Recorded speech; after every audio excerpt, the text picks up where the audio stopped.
Yang kedua, tentunya saya ingin menggunakan sedikit diri saya. Saya memang lahir di sebuah desa terpencil di Kecamatan Kanyang, namanya Lembanya.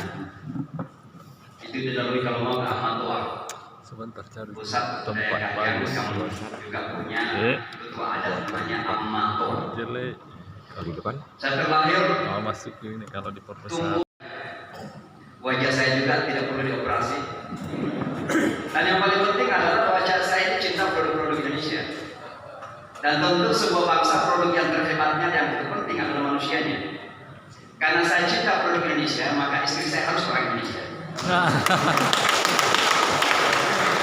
Kalau tidak mungkin saya sudah orang Pakistan atau orang Arab kalau mau, atau orang Amerika gitu. Tapi karena saya cinta produk Indonesia, maka istri saya orang Indonesia. Bapak Ibu sekalian, banyak sekali yang bersyukur sebagai Muslim Indonesia dan bangsa Indonesia secara umum. Tapi saya mengatakan begini, sejauh kaki kita melangkah, sejauh mata memandang, sebanyak-banyak negeri yang kita lalui, maka kita bisa berkata bahwa kita akan semakin bangga dengan negeri kita Indonesia. Karena negeri ini sangat luar biasa. Saya tidak perlu menyebutkan satu persatu kehebatan Indonesia. Dari sejarahnya, sumber daya alamnya, SDA-nya, sumber daya manusianya, kecil-kecil, tapi otaknya encer-encer. Siapa tidak mengenal Pak Habibie? Siapa tidak mengenal Pak JK misalnya, yang sempat menjadi tokoh nasional dan masih akan terus menjadi tokoh nasional. Beliau saya mengusulkan untuk mendapatkan Nobel Prize karena beliau adalah pejuang perdamaian dunia. Saya kira tantangan bagi pemerintah kita adalah menghargai anak bangsa yang sudah melakukan sesuatu yang besar. Apakah beliau akan didorong untuk bisa mendapatkan Nobel Prize itu? Karena siapa yang tidak mengenal Pak JK keterlibatan di Maluku, di Aceh yang kita kenal, bahkan di luar negeri kita kenal di Patani, bahkan di Filipina Selatan. Kita sebagai putra Sulsel dan bagian dari bangsa Indonesia harus mendorong bahwa orang seperti Pak JK ini harus kita promosikan untuk mendapatkan Nobel Prize. Tapi ada satu hal yang harus demikian luar biasa kekaguman kita kepada bangsa dan negeri ini. Bagi saya sebagai penggerak dakwah adalah yang paling mengagumkan saya adalah bahwa Indonesia ini sangat unik dalam hal agama dan kebangsaan. Hampir susah untuk kita mendapatkan di mana agama dan nasionalisme kebangsaan bisa kawin dan menyatu. Dan itu bisa kita lakukan di Indonesia.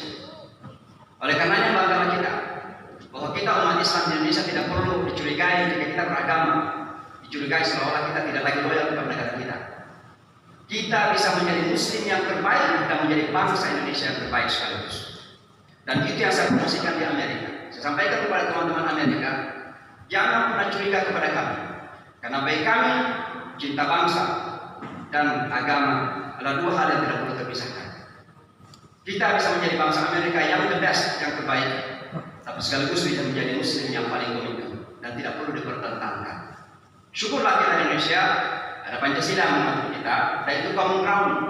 Itu seperti piagam Madinah, ya Pancasila.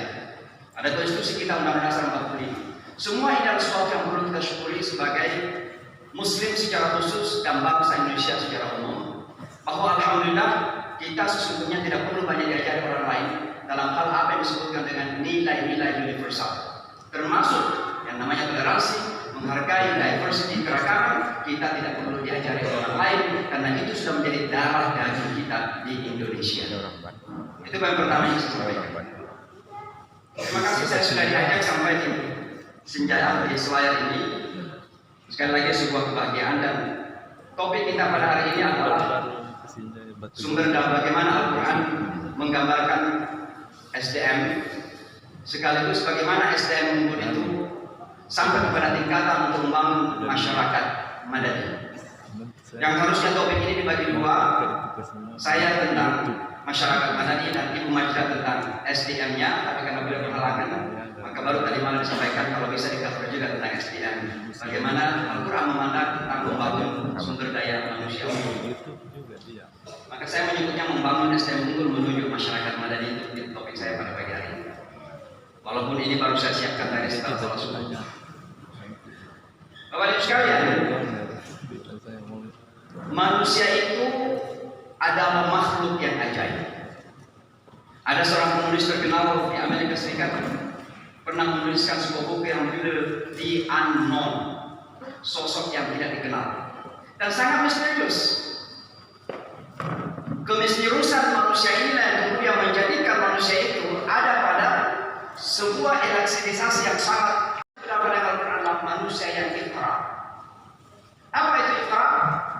Adalah manusia yang selalu terus-menerus memberdayakan pemikiran, memperluas wawasan untuk mendapatkan hikmah-hikmah dalam kehidupan sampai pada kesimpulan bahwa yang menciptakan langit dan bumi adalah Allah Subhanahu wa taala. Maka ayat yang pertama turun adalah Iqra bismi rabbikal ladzi khalaq. Manusia itu dalam Al-Qur'an adalah manusia yang mampu membesarkan wawasannya. Makanya saya sebagai seorang imam, sebagai seorang dai di Amerika Serikat, pada bayangkan Amerika itu negara yang sangat maju, negara yang sangat terbuka, dan wawasannya luar biasa. Saya mengakui orang Amerika hebat dalam berwawasan. Makanya anak sekolah di sana itu tidak pernah didikte. Anak saya sendiri, misalnya, sekolah masih kelas anak 6 SD. Kalau saya menyuruh sesuatu pasti ditanya dulu, reasoningnya apa. Itulah kehebatan wawasan. Apakah saya harus mencuri kalau ditanya? Enggak. Kenapa? Al-Quran juga justru menantang kita. Fas'alu ahla dzikri in kuntum la ta'lamun. Tanya kepada orang yang berilmu kalau kamu tidak tahu. Maka kalau anak saya masih kelas 4, kelas 5 SD, kalau saya suruh sesuatu, lalu dia bertanya, apakah saya salahkan? Tidak. Itu Al-Quran. Kalau dia memang ingin tahu, ya bertanya kan, menantang. Tapi kalau kita di sini kan, mohon maaf Pak Guru, ada murid yang bertanya, nanti dia akan mendebat, bisa dijewel telinganya kan. Maka di Amerika wawasan itu dikembangkan sangat luar biasa. Maka para imam, para ustadz di Amerika harus mampu membangun wawasan yang luas. Dan itu tantangannya. Kenapa saya katakan tantangan? Karena masih sekitar 70%, 80% imam-imam di Amerika adalah imam impor seperti saya. Dan terkadang mohon maaf kita membawa wawasan dari asal kita. Padahal tidak mungkin bisa dijalankan dakwah secara efektif ketika wawasan cara berpikir kita bawa ke Amerika. Cara orang kaya berpikir saya bawa ke Amerika tidak ada. Makanya perlu saya membuka wawasan ini. Maka manusia yang dalam Islam sekali lagi adalah manusia terus-menerus membangun wawasan yang luas. Saya sampaikan kepada para ustadz kita, banyak-banyaklah melakukan piknik. Piknik itu yang tidak harus fisikal, tapi pemikiran, bacaan, referensi, agar wawasan kita semakin luas. Itu yang pertama. Yang kedua, manusia yang dalam Al-Quran adalah manusia yang memiliki pegangan hidup yang kokoh yang disebut dengan al-urwatul wuthqa. Faman yakfur bitaghut wa yu'min billah faqad istamsaka bil urwatil wuthqa. Artinya apa? Sumber daya manusia adalah manusia yang tidak oleng dengan goncangan hidup. Hidup di selayar, dekat laut, banyak goncangan, tapi kita tetap kokoh. Pulau ini tetap kokoh. Manusia yang punya pegangan tidak akan pernah goncang dengan perubahan-perubahan yang terjadi dalam dunia ini. Justru dia akan melakukan perubahan itu, bukan diroboh oleh perubahan. Yang terjadi kepada kami setelah 9/11 tahun 2001, bayangkan luar biasa tantangannya Bapak dan Ibu. Islam di Amerika itu sudah lama dibangun secara sistematis bahwa Islam ini agama teror, agama kekerasan, agama peperangan, disiarkan dengan memaksa orang masuk Islam. Maka orang-orang Amerika sudah lama ingin mencari bukti. Tiba-tiba 9/11 terjadi, maka mereka seolah-olah mendapatkan bukti bahwa betul ya selama ini kita sangkakan Islam itu agama teror. Bayangkan kalau saya naik subway misalnya dan kemudian ketahuan Muslim, boleh jadi di samping saya itu begitu takut karena jangan-jangan ada bom di kantongnya. Jadi luar biasa tantangannya Bapak dan Ibu. Secara fisik kita akan mendapat serangan barangkali banyak, tapi secara mental kita diteror dengan keadaan itu. Alhamdulillah, mayoritas umat Islam di Amerika tidak goncang dengan keadaan itu. Kenapa? Karena mereka punya pegangan al-urwatul wuthqa. Mereka tidak perlu berubah nama, walaupun ada yang berubah nama. Dari Muhammad menjadi Muhammad seperti yang saya ceritakan tadi malam di Masjid Muhammadiyah kalau tidak salah ceritakan. Jadi Bapak Ibu sekalian, sumber daya manusia unggul yang kedua adalah tidak shaken, tidak mudah goyah dalam hidup. Kita punya jabatan itu amanah. Itu kita servis, itu kita layani. Kita punya kekayaan itu amanah bagi kita. Itu kita bisa memberikan kebahagiaan kepada orang di sekitar kita.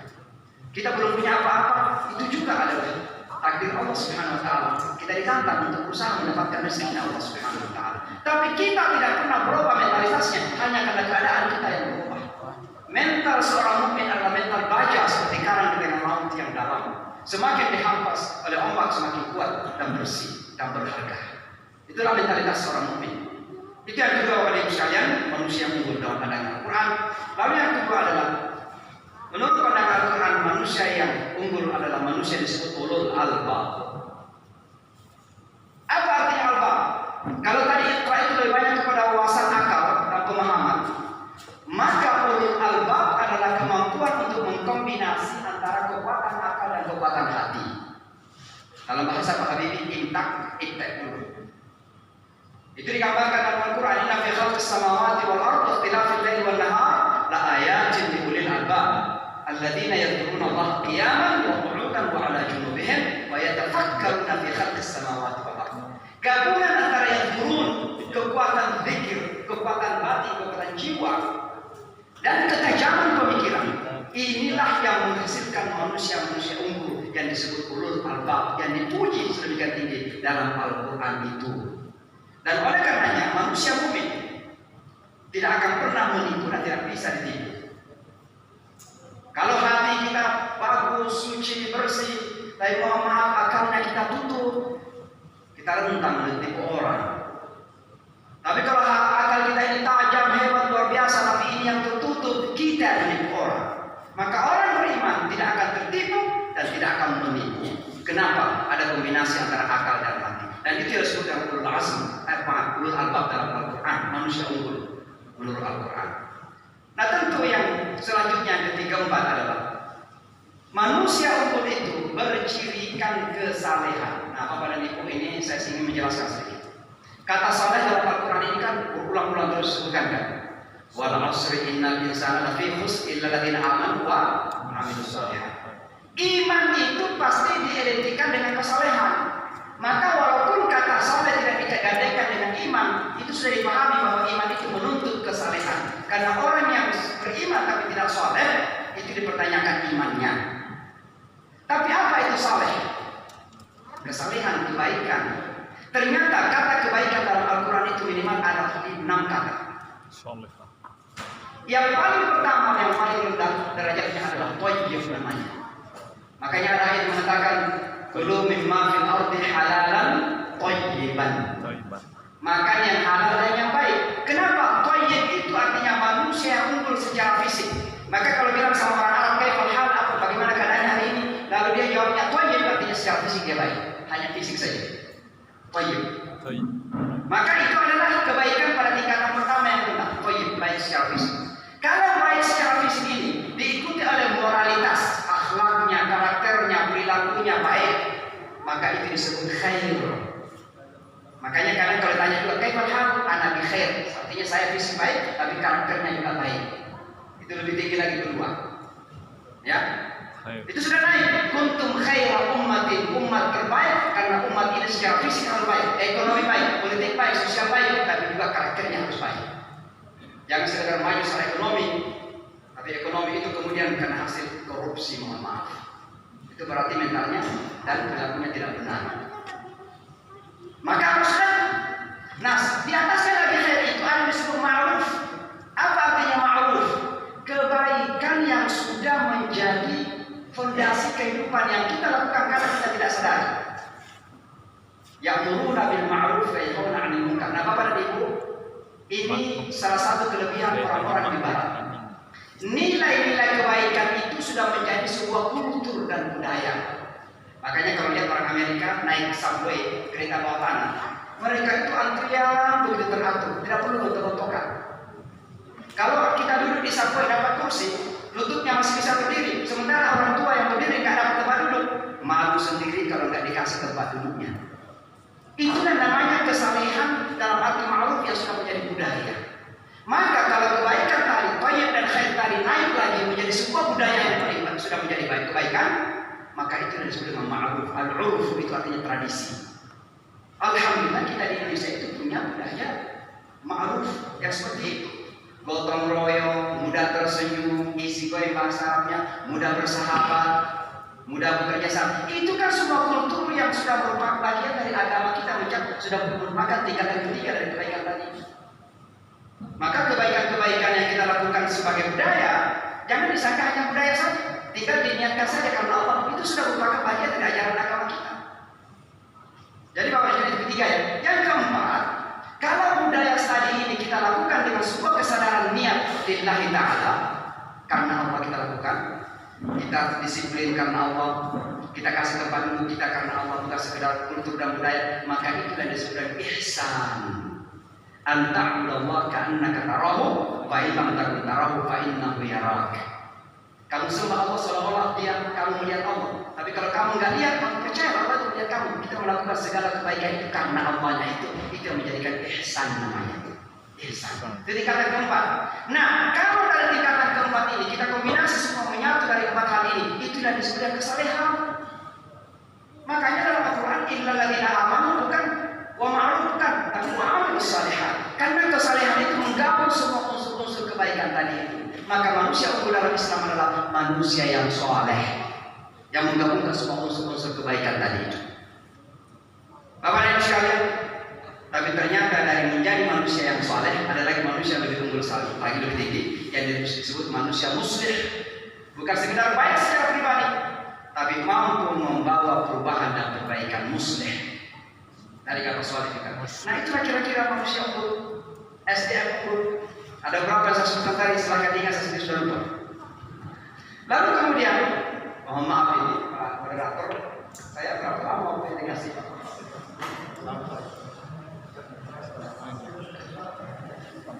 1 jam. Mohon maaf saya yang terakhir dari manusia unggul itu adalah manusia yang berwawasan global. Manusia yang berwawasan global. Walaupun kita hidup di Pulau Selayar, mohon maaf, dengan keterbukaan media, khususnya media sosial sekarang ini, Facebook, Instagram, Twitter, maka kita sudah bergaul dengan seluruh manusia di dunia ini. Maka manusia harus memiliki wawasan global sekarang ini. Jangan merasa bahwa hanya karena saya tinggal di Kota Moyong saya kemudian memiliki wawasan global, bukan.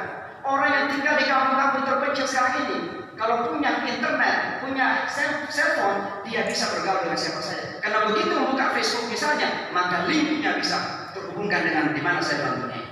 Maka manusia unggul dalam Al-Quran adalah manusia yang bisa membangun wawasan global atau mindset global tadi itu. Nah itu yang terakhir. Lalu kemudian manusia-manusia seperti ini yang kemudian diharapkan untuk membangun apa yang disebut dengan masyarakat madani. Bapak dan Ibu, Al-Quran itu memang memiliki perhatian besar kepada pribadi-pribadi, individu-individu.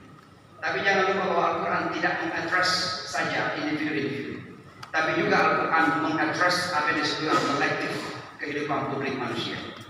Makanya Rasulullah SAW pindah ke Madinah bukan sekedar pindah tempat, tapi salah satu hikmah terbesar daripada hijrahnya Rasulullah ke Madinah itu adalah karena Madinah telah dipersiapkan sebagai tempat pertama untuk membangun kehidupan masyarakat yang nantinya menjadi madani. Makanya Rasulullah merubah kata Yathrib menjadi Madinah, dan kata madani berasal dari Madinah tadi itu. Maka merubah kata Yathrib menjadi Madinah bukan sekedar merubah kata, bukan, tapi memiliki makna filosofis yang sangat dalam. Kenapa? Madinah itu artinya kota. Kota itu siapa yang tinggal di situ? Orang-orang yang berpendidikan, orang-orang yang pasti civilized, berakhlak, orang-orang yang terbuka, orang-orang yang pasti mudah bergaul dan seterusnya. Maka orang yang tinggal di Madinah itu jauh lebih beradab ketimbang mereka tinggal di kampung. Tapi terkadang terbalik, Pak. Begitu kita tinggal di kota menjadi individualistik, egoistik kita. Karena dorongan materialisme yang sangat tinggi. Sementara di desa subhanallah orang miskin tapi dengan mudah dia menyapa orang, mudah membantu orang, terbalik terkadang. Padahal seharusnya orang yang tinggal di Madinah itu lebih berperadaban, lebih civilized artinya. Maka Rasulullah merubah nama menjadi Madinah. Lalu apa ciri-ciri orang atau masyarakat Madani? Ada beberapa yang saya sebutkan. Yang pertama adalah masyarakat Madani itu bercirikan baldah thayyibah wa rabbun ghafur. Ada dua sisi di situ. Thayyibah tadi apa artinya? Thayyib secara fisik baik. Artinya apa? Ada berkeadilan dan berkemakmuran. Itu negeri yang thayyib, baldatun thayyibah, ada keadilan dan kemakmuran, keadilan sosial bagi seluruh rakyat Indonesia. Kira-kira begitu. Tapi di satu sisi jangan lupa bukan sekedar makmur, harus ingat dengan ampunan Tuhan Allah Subhanahu wa taala. Maka adalah ketuhanan yang dasar dalam Pancasila di Indonesia. Maka jangan pernah diputus. Kita mah ketuhanan yang Maha Esa aja.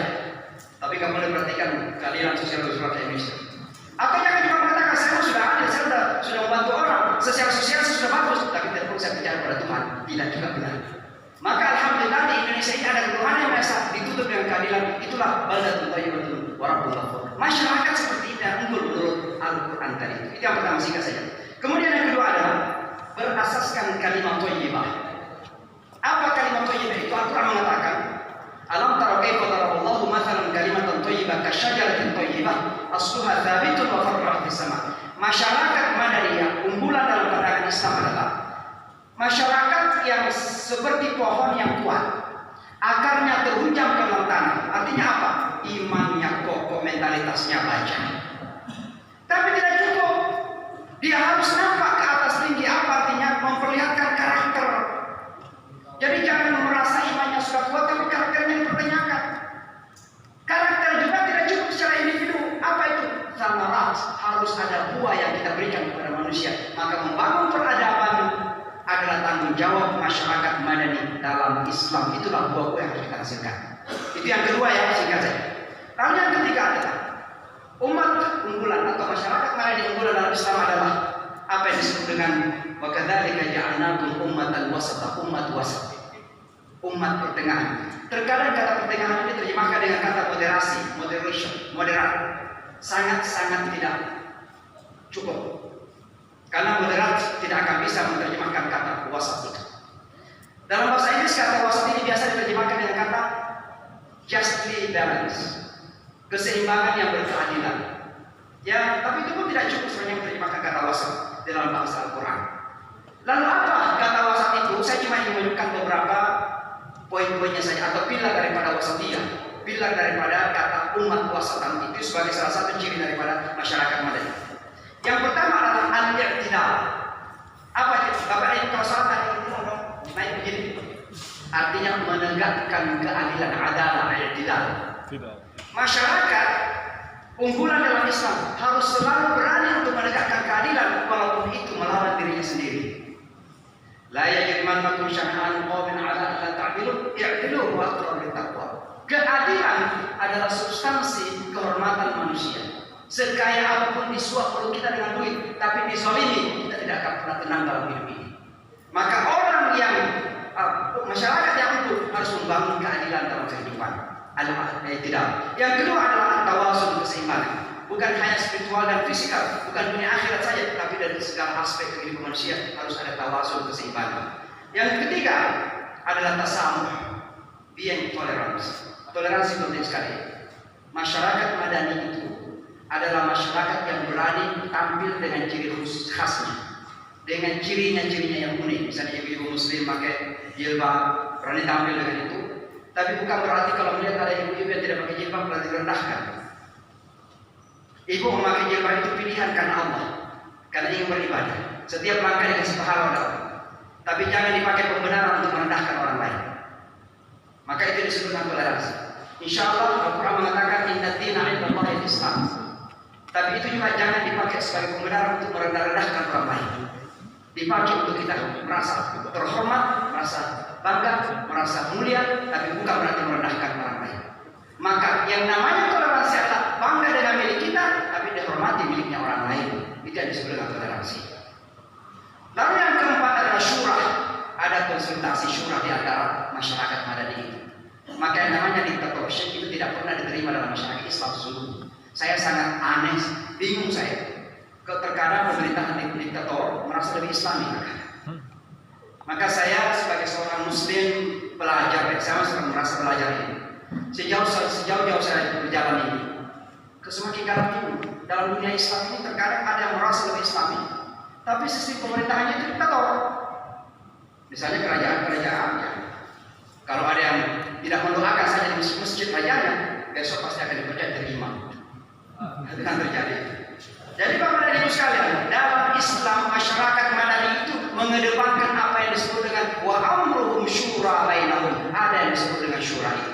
Ini yang keempat. Yang kelima adalah al-islah, bahwa masyarakat Madani selalu menggunakan perbaikan-perbaikan. Yang keenam, masyarakat Madani menjadi al-qudwah, keteladanan. Tadi disebutkan bahwa dakwah itu memiliki keteladanan. Dan yang terakhir, ini istilah baru, tidak dimiliki oleh negara lain, hanya di Indonesia. Dan saya baru dapatkan.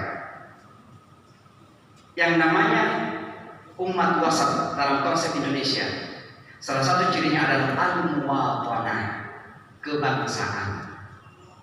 Bapak dan Ibu saya hadir, saya mengambil ini dari kesimpulan pertemuan ulama dunia di Istana Bogor yang kebetulan saya hadir ketika itu. Al-Mu'talah ini ada di Indonesia, bahwa salah satu makna daripada umat wasatan di Indonesia, konteksnya Indonesia, adalah kita menggabungkan antara komitmen keagamaan dan komitmen kebangsaan kita. Maka sekali lagi jangan pernah mau diaduk-aduk. Seolah-olah kalau kita taat jadi muslim kok, seolah-olah loyalitas kepada negara, tidak. Jangan juga sebaliknya. Kita merasa kita mah kalau terlalu komitmen kebangsaan nanti agamanya hilang. Tidak demikian. Dua-duanya bisa kita keluarkan. Kenapa? Itulah kekhasan keunikan Indonesia. Bapak dan Ibu sekalian, tentu yang terakhir sekali adalah masyarakat Madani dalam pandangan Islam juga adalah masyarakat yang harus mampu menjadi masyarakat global, bagian dari dunia global. Apa artinya dunia global? Satu, bahwa kita harus mampu eksis. Jangan dunia Islam ini selalu mau disetir oleh bangsa lain. Makanya Rasulullah ketika itu mengirim surat kepada raja-raja. Bukan kesombongan, bukan. Tapi Rasulullah ingin mengatakan, I am exist, saya ada di sini. Jangan kamu cuma merasa sebagai pemimpin dunia. Pemimpin dunia Islam harus berani melakukan itu. Tidak perlu mengirim surat mengajak orang masuk Islam. Tidak perlu, kami yang menangani itu. Tapi pemimpin orang Islam atau dunia Islam harus berani mengatakan bahwa kita dunia Islam dan pemimpin dunia Islam harus mengambil bagian untuk mewarnai dunia sekarang ini. Jadi jangan mau diwarnai terus. Jangan Putin, Trump, kemudian Barat. Tidak, kapan dunia Islam harus menjadi pewarna. Kita menjadi bagian daripada dunia global kita sekarang. Itulah disebut masyarakat Madani yang diungkap dalam Al-Quran. Sebagaimana Allah mengatakan, ya ayyuhan nasu inna khalaqnakum min dzakarin wa untha wa ja'alnakum syu'uban wa qabaila lita'arafu inna akramakum 'indallahi atqakum. Maka umat Islam harus berada di garda terdepan untuk menjadi pemimpin dalam kebaikan, menjadi pemimpin dalam ketentraman dunia, menjadi pemimpin dalam kedamaian dunia. Dan itulah dalam skala yang lebih kecil kami lakukan di Amerika Serikat untuk menampilkan bahwa Islam bukan ancaman, tapi justru Islam adalah kontribusi kepada dunia, termasuk pada Amerika Serikat. Assalamualaikum warahmatullahi wabarakatuh. Waalaikumsalam.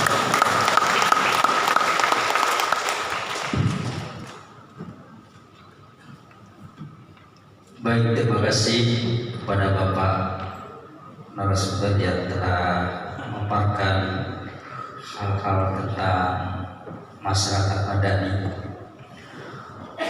Bapak Ibu yang kami hormati, selanjutnya kita akan dengarkan materi selanjutnya yang akan disampaikan oleh Bapak. Beliau adalah Kepala Dinas Pendidikan dan Kebudayaan Kabupaten Kepulauan Selayar. Materinya adalah peluang dan tantangan dunia pendidikan di era milenial. Kepada Bapak kami silakan.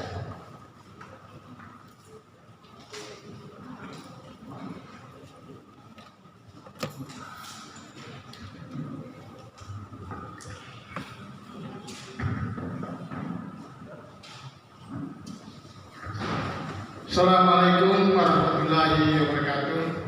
Waalaikumsalam. Selamat siang dan selamat datang kita semua. Yang kita hormati dan kita banggakan Bapak Imam Besar Islamic Center Amerika Serikat, Bapak Dr. Samsi Al-Insi, materi. Yang kita hormati, kita banggakan Bapak Haji Saiful Arif Kesan, Wakil Bupati Kepulauan Selayar, periode 2010. Kita nyantol Bapak Gading, Bapak Silbas, Bapak Asisten, para Kepala SPB, pada Kantor Kementerian Agama Kabupaten Selayar, Bapak Ibu, saudara-saudara sekalian, peserta seminar yang saya hormati dan banggakan. Alhamdulillah, dan intinya kita menjadikan puji syukur kepada Allah Subhanahu wa Ta'ala karena atas limpahan rahmat dan karunia jualah sehingga kita diberikan kesehatan, diberikan kesempatan hadir di tempat ini dalam rangka memanfaatkan waktu untuk menjalankan seminar dengan materi utama Bapak Imam Besar. Salam dan taslim buat junjungan kita Nabi Muhammad SAW.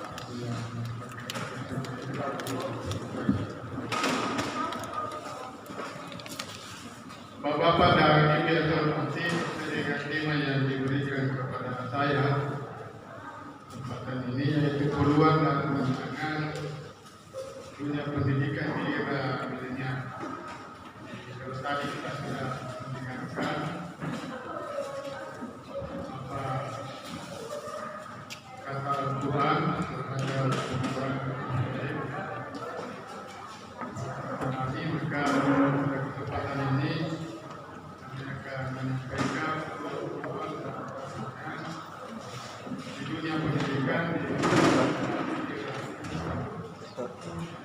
Bapak Ibu yang terhormati, kalau kita berbicara pendidikan, saya yakin bahwa kita semua ini dalam satu posisi merasa kita ini pendidik atau banyak berhadapan dengan anak. Di Bapak dengan Ibu ini adalah pendidik, dan minimal pendidik di dalam pendidikan itu dalam memperhati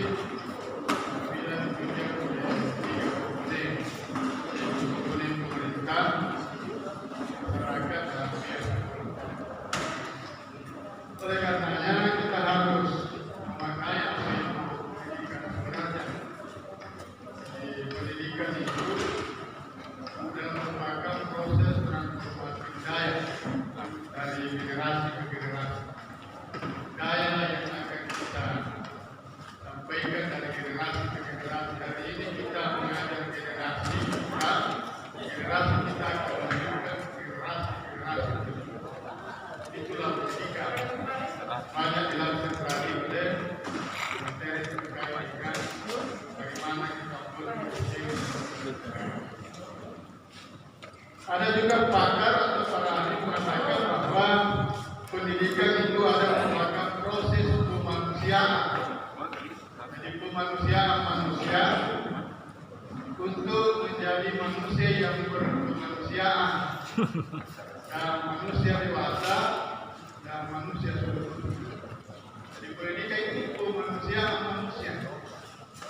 Berarti kita ini rata-rata baru manusia belum dimanusiakan.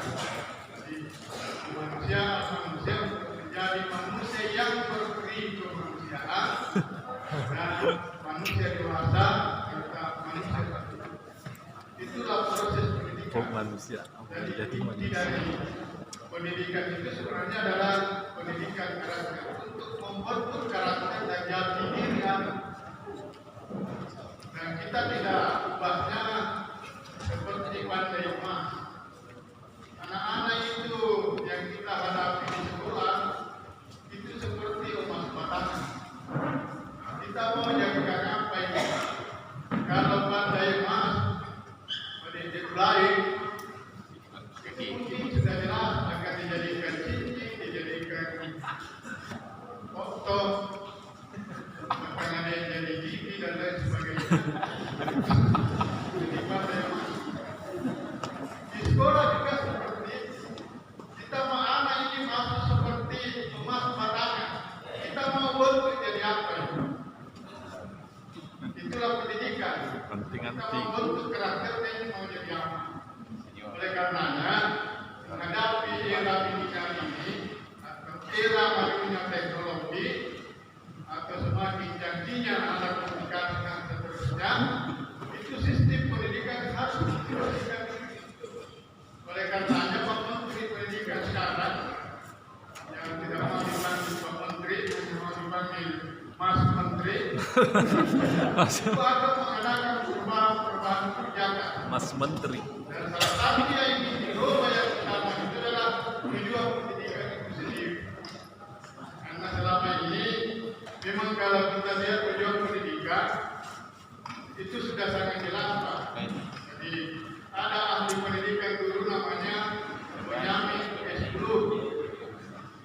Itu mengeluarkan satu teori pada tahun 1950 mengatakan bahwa tujuan dari pendidikan dan pembelajaran itu ada 3, yaitu pertama pengetahuan,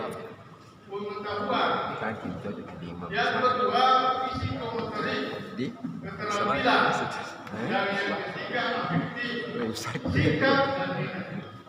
Alhamdulillah dari bertahun-tahun pakai teori ini yang kita kenal dengan taksonomi Bloom, Indonesia cukup berhasil.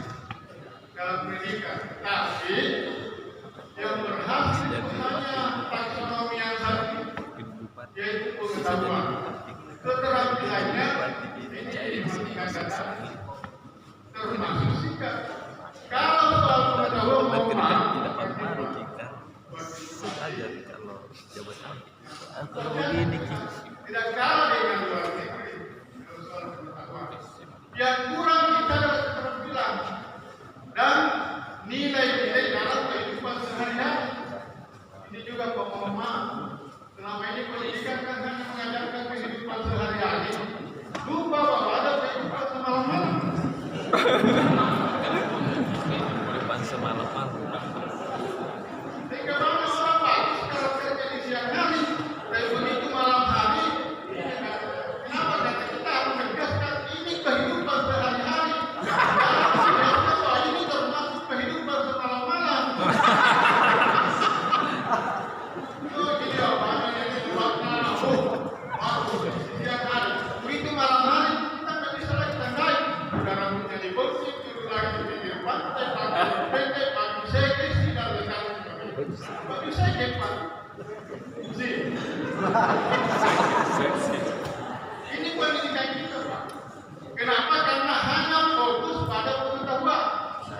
Jarang ditegaskan bahwa di samping kita ketahui ini harus diamalkan dalam kehidupan sehari-hari maupun kehidupan semalam-malam. Banyak orang itu diajarkan contoh begini. Kita ajarkan kalau naik mobil atau naik motor harus di sebelah kiri. Dan kalau parkir kendaraan harus parkir di tepi jalan. Tapi apa yang terjadi? Tidak tahu. Apa yang terjadi? Di mana berhenti di situ dia parkir. Dia tidak tahu bahwa masih ada aturan yang akan lewat. Dia tahu bahwa kalau di parkir di sini akan menghalangi orang. Itu dari segi pengetahuan, tapi keterampilan dan sikapnya tidak terpenuhi. Itu Pak. Jadi pendidikan kita itu seperti itu. Apalagi mohon maaf seperti dikatakan Pak Menteri sekarang, kita bukan lagi dasar untuk menentukan bahwa seseorang punya kompetensi. Banyak yang menentang itu. Kenapa sampai pernyataan itu keluar? Tapi kalau setelah dianalisis seperti itu kenyataannya.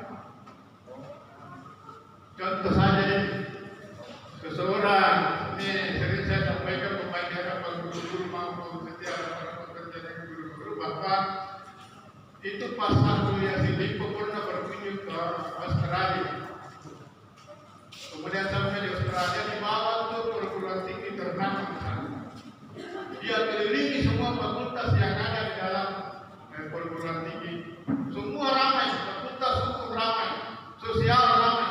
Ada satu fakultas sepi, bahkan ruangan-ruangannya terkunci. Kemudian beliau bertanya, ini fakultas apa ini? Sampai tidak ada orang, bahkan ruangan-ruangan kuliahnya terkunci. Nah ini fakultas pertanian. Di mana orangnya? Sekarang ada di sawah, mempelajari bagaimana mengolah tanah, bagaimana mengairi tanah, bagaimana menabur benih, bagaimana menanam padi, bagaimana menyiangi, bagaimana memupuk, sampai dia jadi beras padi. Baru dia berbalik, kemudian dia sudah menjadi sarjana pertanian. Alhamdulillah kita di Indonesia jauh beda nih. Jangan pertanian tapi tidak pernah punya sawah. Begitu sampai di sana tidak tahu apa mau dilakukan. Kenapa? Karena kuliahnya hanya di tempat tidak ada tanaman. Tidak pernah melihat. Karena sekarang sarjana yang paling masih tetap pada profesinya itu hanya sarjana pendidikan. Sarjana lain dan dia sudah banyak tidak sesuai dengan kurikulum.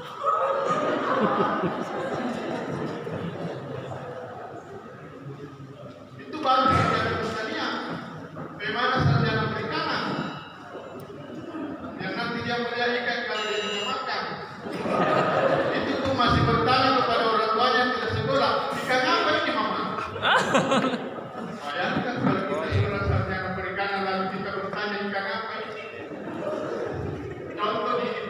kalah. Itulah situasi pendidikan kita sekarang. Sehingga banyak sarjana, banyak tenaga, tapi tidak sesuai dengan background. Itu. Oleh karenanya sekarang sistem pendidikan di era ini betul-betul anak akan dididik, digelar sesuai dengan apa tujuan yang akan dicapai setelah mempelajari. Makanya Pak Korlas, Pak Menteri sekarang itu sisa 3 itu di dalam pembelajaran.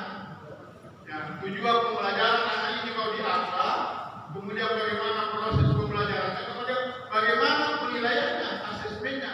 Karena sekarang ini pendidikan seakan-akan masuk sekolah untuk belajar dan lulus.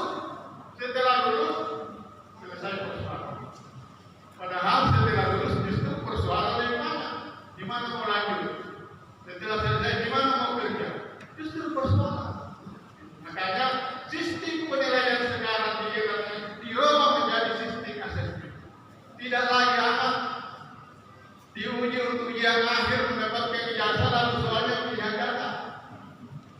Itu kalau soal pilihan ganda Pak, matanya dengan leher padanya. Semakin panjang lehernya semakin besar banyak jawaban yang bisa dijawab.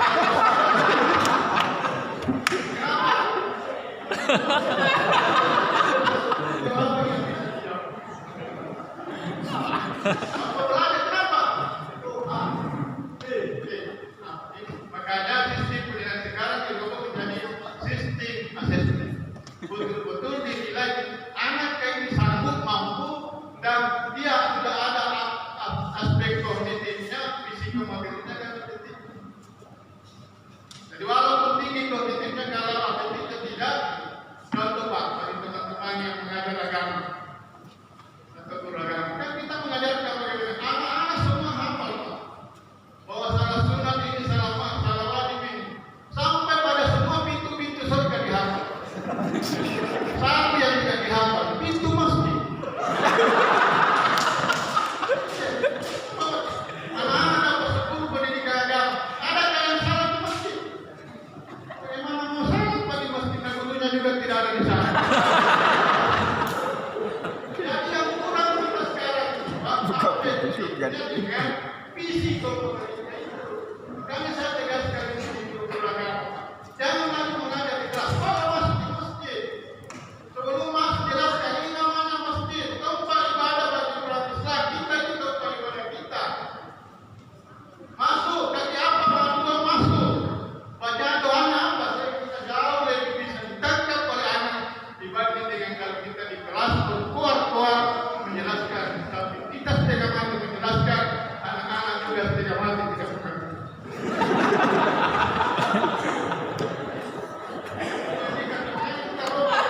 Tahu pelajaran 2020-2021 kita sudah mulai berubah sistem menyelesaikan dengan era pendidikan ini. Karena apa yang dirubah? Ujian nasional dirubah menjadi ujian gurunya yang membuat soal, karena gurunya sendiri yang mengajar. Bagaimana anak kita selama ini? Gurunya mengajar, yang membuat soal di Jakarta. Mana anak tidak bingung? Tidak pernah belajar komputer, kalau begitu ujian menggunakan komputer. Sehingga jangankan membaca soal, pelajaran yang mana mau ditindas ini satu jam. Menunjukkan servernya, menunjukkan ini. Pendidikannya, kalau ujian nasional dilakukan seperti itu, yang beruntung itu penjual komputer, penjual aplikasi. Anak-anak apa? Tidak ada yang dapat dipetik dari ujian itu. Padahal semua pembelajaran harus kita tahu apa makna yang terkandung yang bisa dijadikan pedoman di dalam kehidupan sehari-hari dan kehidupan Semalam. kita mau bagus karakternya mau jadi apa? Dengan berbagai cara yang berbeda sistem akan supaya Merinjo semalam-malam. tiga Itu semalam. tujuan dari pembelajaran pendidikan yang harus kita tegaskan. Pengetahuannya bagaimana, keterampilannya, kemudian bagaimana sikapnya. Boleh seperti yang dilansir tadi Pak Materi. Dia kan beriman apa tapi tidak berkarakter. Tahu bahwa kalau salat tahajud itu tengah malam, dia tahu. Tapi ada orang yang bangun. Itu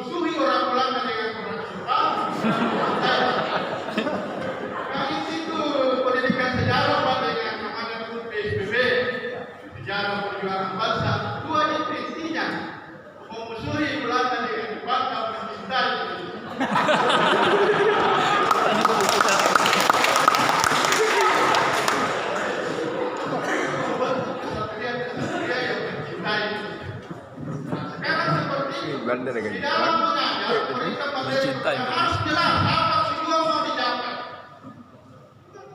Yang banyak kita mengajar dengan kita tahu apa tujuan mau dicapai. Makanya ada namanya kurikulum. Kurikulum itu kan bahasa label mereka. Kurikulum itu kalau diartikan bebas namanya pacuan kuda. Kenapa ditarik masih di pembelajaran? Kuda itu berpati di pacuannya, seperti rel kereta. Demikian juga di dalam pembelajaran kita harus jelas tujuannya. Itulah yang disebut kurikulum, itulah yang disebut pacuan. Pacuan bagi guru untuk mengajar. Namanya kurikulum. Nah, itu yang harus disesuaikan. Kemudian kita merubah sistem pembelajaran ini untuk betul-betul membentuk tenaga-tenaga ahli dan tenaga-tenaga terampil. Pendidikan kita saat ini kan gagal membentuk tenaga terampil. Kita bentuk SMK supaya kalau selesai dia dapat bekerja. Tapi apa jadinya? Selesai tidak ada keterampilan yang diberikan. Sehingga begitu selesai mampu lanjut ke perguruan tinggi, padahal SMK itu tujuannya diajarkan agar supaya dia terampil dan bisa menciptakan lapangan kerja sekaligus menghindari dan mengurangi angka pengangguran. Tapi kenyataannya kan tidak seperti itu. Itu juga Pak istilah pengangguran biasa orang kan keliru. Pengangguran itu Pak, itu pertama kali terjadi di Amerika mungkin Pak. Pak Imam Besar bisa ditanya betul di Amerika itu pengangguran pertama kali terjadi. Jadi pengangguran adalah orang yang untuk pendidikannya bagus, tapi dia tidak tahu di mana mau bekerja, sehingga kerjanya hanya setiap hari minum anggur, Penganggur. sehingga disebut pengangguran.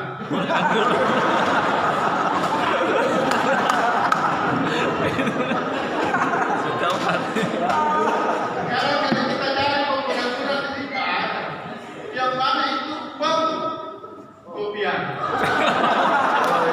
Pengkopian. Dia tahu pengangguran itu orang yang tidak kerja seharian, hanya satu gelas kopi kemudian diminum mulai dari pagi sampai sore, itu namanya pengkopian. Jadi pengangguran mau diberantas termasuk pengkopian. Artinya orang yang setiap pagi hanya kerjanya minum kopi, membahas sesuatu yang tidak jelas. Tapi jangan disampaikan kepada orang minum kopi.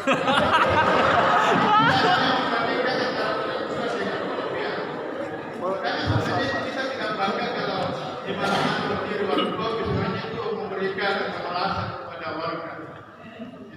Seharusnya yang dibangun itu adalah saung-saung tani, tempat-tempat berkumpul untuk bercocok tanam.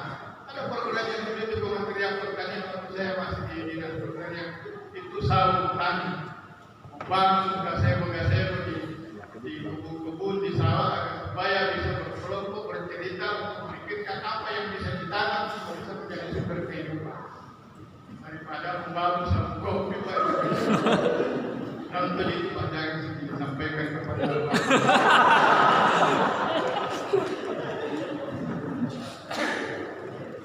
Terakhir Pak, di zaman dulu kan guru satu-satunya sumber ilmu pengetahuan.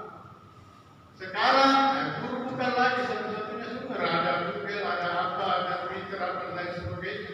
Karena guru di era teknologi 4.0 ini diharapkan menyusunkan. Jadi harus juga mampu menguasai komputer. Makanya mau apa sistem pembelajaran nanti di tahun 2020-2021 itu sistem digitalisasi.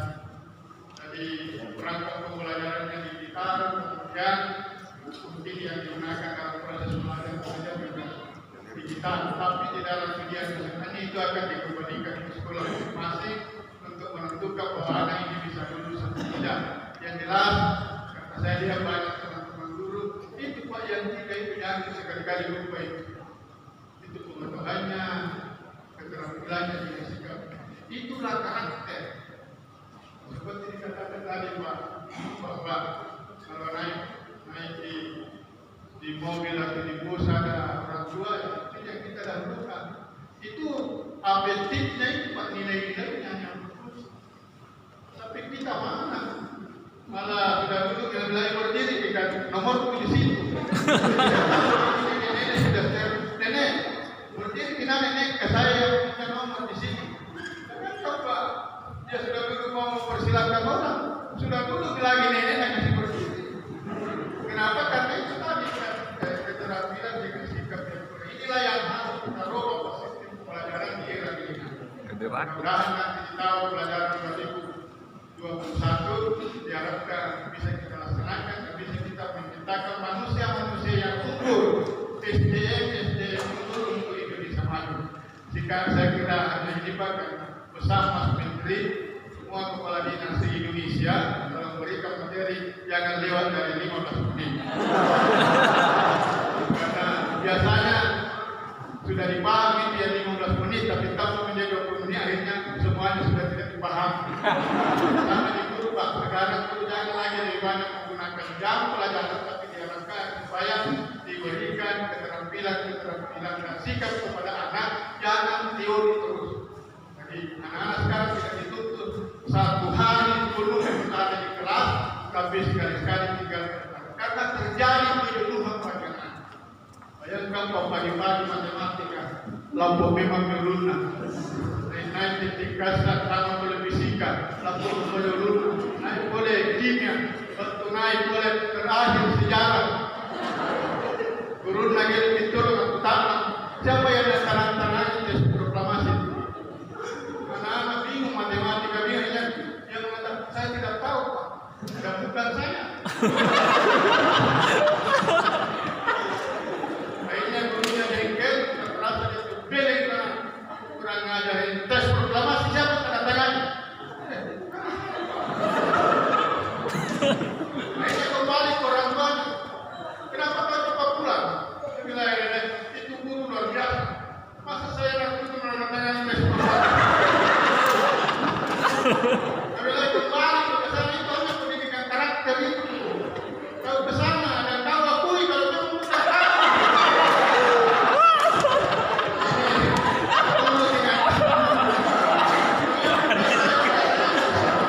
Sampaikan bahwa bukan saya, itu namanya pendidikan karakter, penjujuran yang utama. Ini guru yang tidak paham, orang tua tidak paham, anak-anak juga tidak paham. Saya kira demikian Pak Wabid.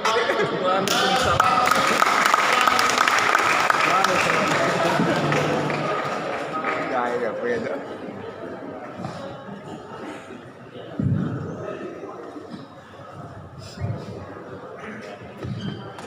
Baik Bapak Ibu yang hormati, demikian tadi materi yang disampaikan oleh Bapak Kepala Dinas Pendidikan Nasional Kabupaten Kepulauan Selayar. Selanjutnya kita persilakan Bapak Kepala Kantor Kementerian Agama Kabupaten Kepulauan Selayar, Bapak Irfan dan SAGPD, kepada Bapak di istana.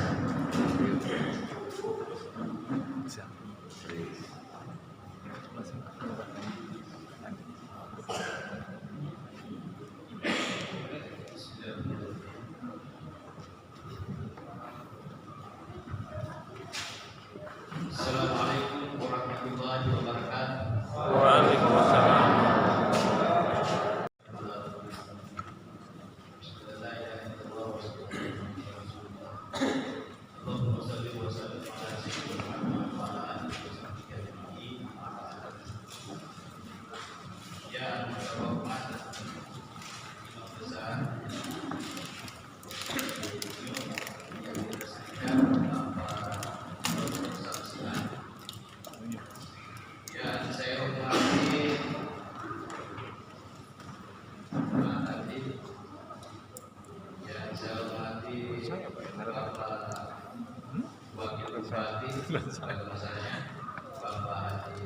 Pulang ke sebelum Istanbul.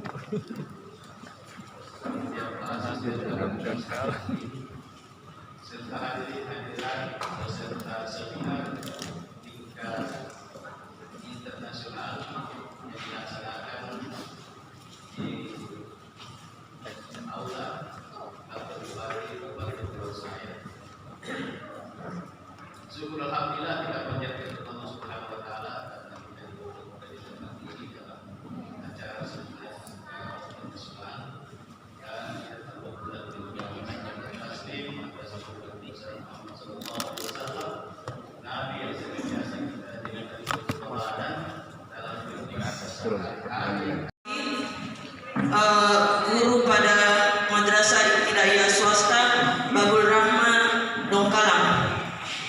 Terima kasih atas kesempatan yang diberikan. Saya tidak mengkhususkan pertanyaan saya kepada Bapak narasumber yang mana. Yang jelasnya pertanyaan saya seperti ini. Terkadang ada siswa kita yang kita amati cerdas dan bisa melanjutkan pendidikan, tetapi karena faktor ekonomi mereka tidak bisa melanjutkan pendidikan. Banyak contoh nyata, ada salah satu siswa saya yang lulus bebas tes di Universitas Negeri Makassar dan tidak bisa melanjutkan pendidikan karena faktor ekonomi. Dan sekarang siswa saya itu menjadi penjaga toko di Kota Benteng. Ini sebenarnya masalah pendidikan. Bagaimana permasalahan pendidikan kita? Terkadang kita sebagai seorang guru, ketika kita melihat siswa saya seperti itu, terkadang kita miris ya dengan siswa kita yang pintar dan tidak bisa melanjutkan pendidikan. Yang saya ingin tanyakan, ketika kita sebagai seorang guru mendapati siswa kita yang seperti itu ataupun bukan siswa kita, di mana kita akan mengajukan, misalnya apakah kita ke kantor bupati, kita akan kemana? Kalau kita ke Kementerian Agama, kita akan kemana? Kalau kita ke Kementerian Pendidikan, kita hubungi siapa sehingga kita bisa menolong siswa kita ini untuk bisa melanjutkan pendidikan? Tapi sebagai guru harus kemana ketika kita melihat siswa kita ini yang berprestasi, yang bisa melanjutkan pendidikan? Kadang saya sebagai guru, saya harus menghubungi siapa ya? Saya harus menghubungi bapak siapa sehingga siswa saya ini bisa melanjutkan pendidikan ke yang dia inginkan. Saya kira itu. Terima kasih. Assalamualaikum warahmatullahi wabarakatuh. Waalaikumsalam. Ya, lanjut Pak Ustaz. Narasumber yang memberikan pembelajaran kepada kita semua, Bapak Ibu yang saya hormati. Ada beberapa hal yang ingin saya sampaikan kepada tiga narasumber sesuai dengan pengalaman yang terjadi di sekolah yang pernah saya tempati. Saya mengakui bahwa tadi dari penjelasan Pak Kadis memang itu sudah benar, bahwa dari sekian banyak guru agama terkadang jarang ke masjid, rata-rata wanita. Ya, itu sudah benar, luar biasa. Kemudian saya sebagai guru pendidikan agama Islam yang pertama kali saya ditempatkan di Takabonerate Kayuani, waktu itu saya hanya memberi motivasi beberapa guru kita bangun masjid.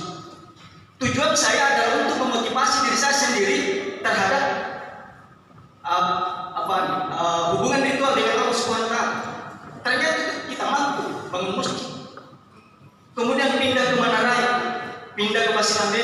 Di Manaraya anak-anak yang saya didik itulah yang sempat mati di goa pada waktu itu karena dia mau melaksanakan sholatnya. Dan itu prakteknya luar biasa waktu saya di Manaraya. Tapi ternyata apa kata? Saya melatih anak-anak terkadang seperti ini. Banyak praktek yang saya selalu harapkan kepada pemerintah. Di SMP 3 Bontosbui, Kecamatan Kepulauan Bontosbui, SMP Negeri 3 Kepulauan Selayar Bontosbui, saya sudah bikin proposal untuk membina anak-anak 267 orang.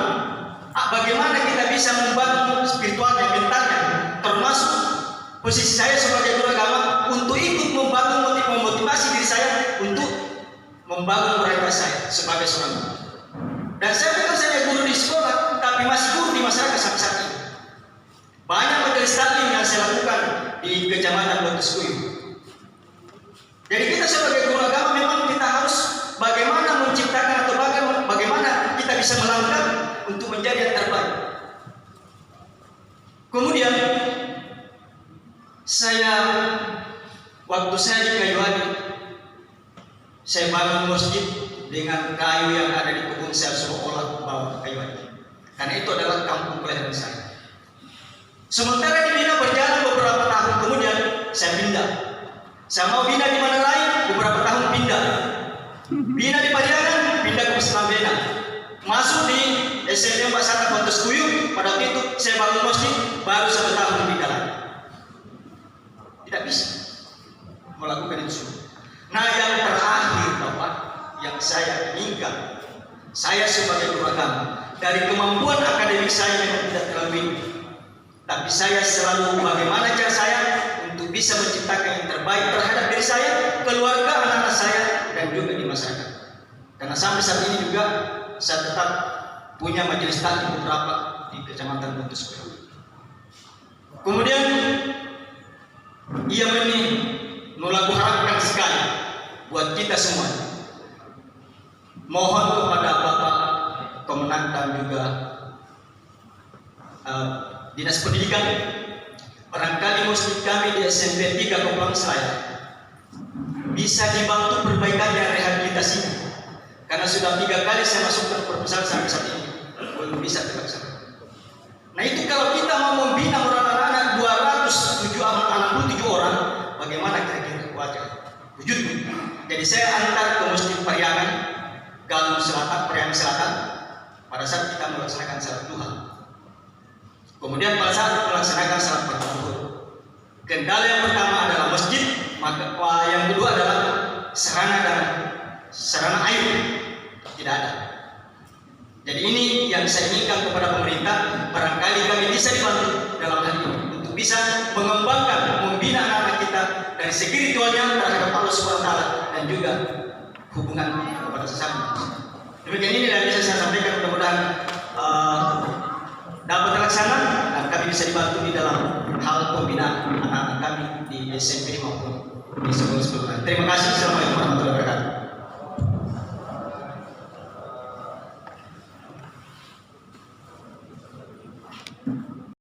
Okay, before I ask a question, I want to introduce myself. Mr. Samsi Ali, I am Agus. I am come from MIN of Selayar ini. Jadi saya Agus, saya dari Nik 1 Kepulauan Selayar. Baik, sangat menarik apa yang telah dipaparkan oleh Bang Samsi Ali terkait tentang bagaimana how to building human resource be a civil society, bagaimana membangun sumber daya manusia menjadi masyarakat madani, dan ternyata itu terdapat di dalam Al-Quran. Subhanallah. Dan yang sangat menarik di sini yang saya garis bawahi adalah keistimewaan yang dimiliki oleh bangsa kita, yaitu nasionalisme yang dipadukan dengan agama, yang kalau saya tidak salah tadi istilahkan dengan al-mu'tamiyah. Ya.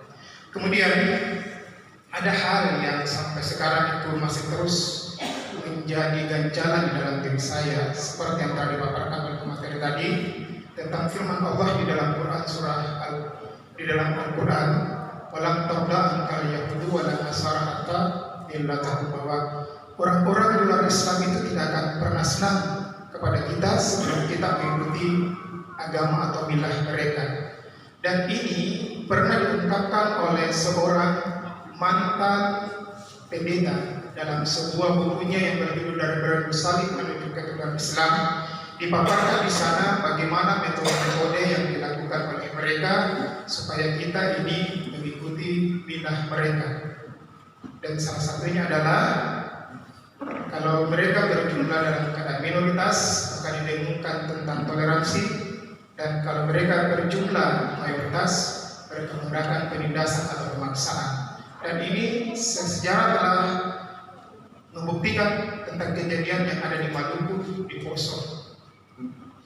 Nah, yang menjadi inti pertanyaan saya adalah bagaimana kita ini sebagai seorang Muslim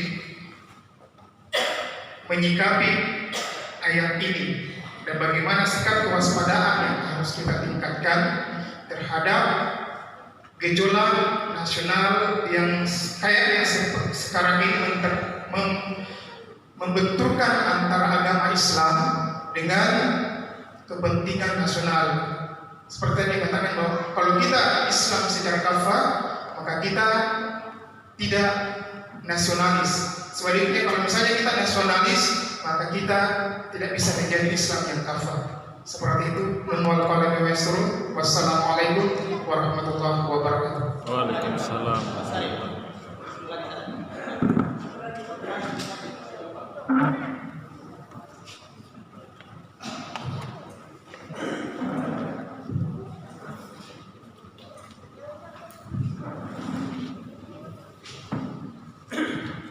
Terima kasih banyak. Assalamualaikum warahmatullahi wabarakatuh. Waalaikumsalam. Saya Kamar, staf pemerintah daerah Kabupaten Kepulauan Selayar.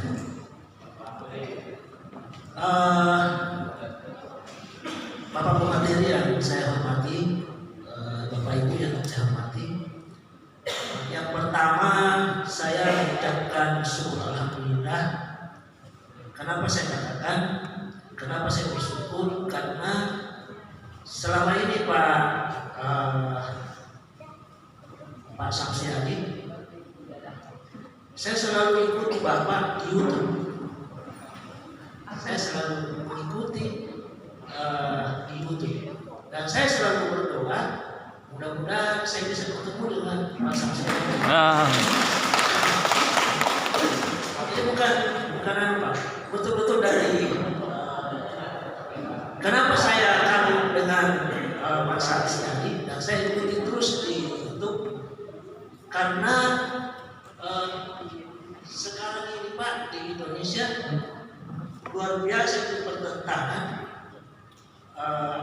munculnya itu selalu kalimat-kalimat radikalisme. Kemudian saya ikuti perjalanan Pak Imam mulai dari Arab Saudi sampai dipanggil ke Amerika untuk menjadi imam masjid di sana. Saya ikuti Pak. Dan kenapa di masyarakat Amerika diterima oleh artinya diterima masyarakat Amerika. Nah, saya ikuti ceramah-ceramahnya bahwa Pak Imam ini menganut Islam moderat. Mungkin itulah yang sampai masyarakat Amerika itu diterima oleh masyarakat Amerika. Pak Imam diterima oleh masyarakat Amerika. Nah, karena ini cuma sepintas Pak di YouTube, saya mau penjelasan lagi dari Pak Imam kenapa sampai betul-betul masyarakat Amerika itu, bahkan saya ikut Pak di YouTube itu Bapak ketemu dengan beberapa presiden di sana, dan apa-apa kira-kira yang Pak Imam lakukan di sana sehingga masyarakat Amerika menerima Bapak, dan bahkan kan Pak Imam di sana cuma imam masjid. Tapi kenapa ada bahkan banyak masyarakat Amerika yang datang ke Pak Imam untuk masuk Islam? Apa yang dilakukan sehingga tertarik dia masuk Islam? Ini yang saya perlu mendapat penjelasan. Itu yang pertama. Kemudian yang kedua Pak, sekarang ini kalau kita dilihat di media sosial,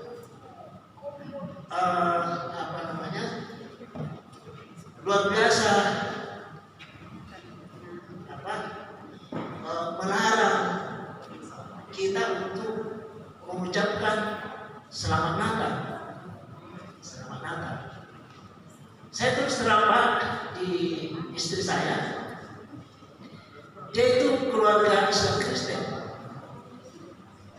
Sehingga kemarin waktu minggu lalu saya ke kampungnya istri, omnya itu om sepupu satu kalinya rumahnya itu Kristen. Sehingga karena saya baca itu di YouTube dengan mengucapkan saja selamat datang, kemudian dia bandingkan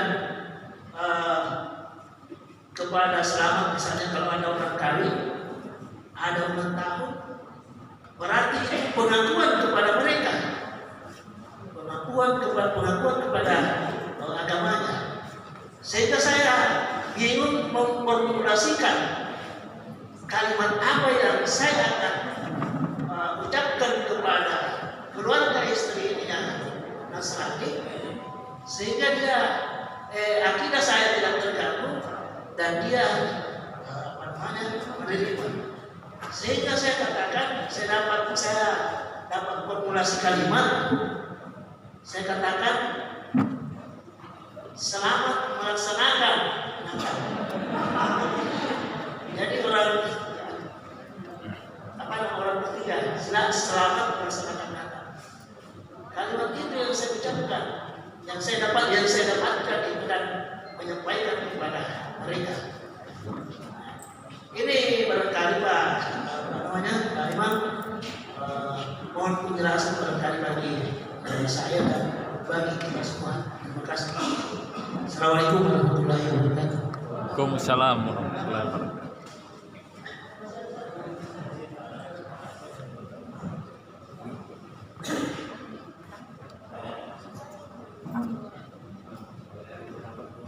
Assalamualaikum warahmatullahi wabarakatuh. Waalaikumsalam. Sengaja saya terlanjur, saya kira akan muncul pertanyaan itu, tapi karena tidak ada saya minta waktu. Tadi diungkap tapi sepintas bagaimana prosesnya masyarakat Madinah tiba-tiba berubah istilah menjadi masyarakat Madani, masyarakat yang berperadaban. Dan informasi yang saya dapat bahwa setelah turunnya ayat laqad sadaqallahu rasulahu ru'ya bil haqq la tadkhulul masjidal haram insyaallah aminin.